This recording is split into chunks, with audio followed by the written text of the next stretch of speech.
Главное правило абсолютного чемпионата по кёкусинкай – отсутствие всех правил. Здесь нет разделения на килограммы, возраст или титулы. Все свои вопросы бойцы решают здесь и сейчас, в кумите. И никаких тебе показательных выступлений по ката, только боевые умения.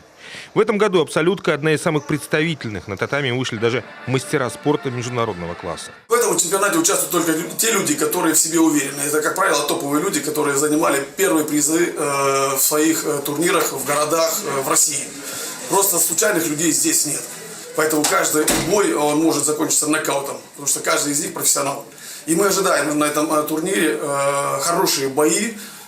И у нас есть люди, которые из Москвы, это многократные призеры России и двукратные чемпионы по тамошевари.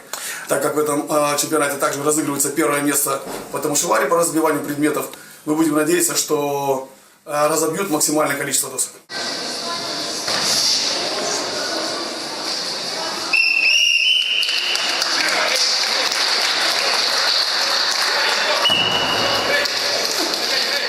Нокауты, пожалуй, самая зрелищная деталь турнира, когда разница в весе порой зашкаливает за 70-80 килограммов. Тем, кто легче, выиграть можно только нестандартно – вертушкой или хитрым ударом в колено. Иначе шансов нет вообще. Впрочем, самый титулованный боец открытого турнира, москвич Торники Курцикидзе, все эти уловки не использовал. На правах фаворита, а в послужном списке Торники чемпион Испании и чемпион Америки, к финалу он шел с уверенностью танка.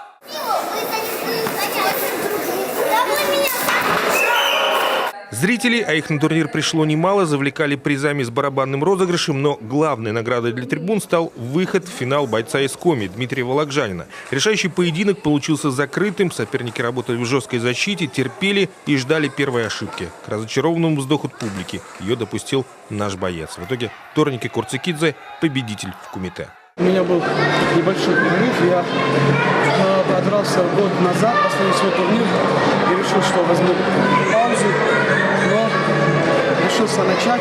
С этого мероприятия было, не сказать, что легко, парни старались, молодцы, большое им спасибо.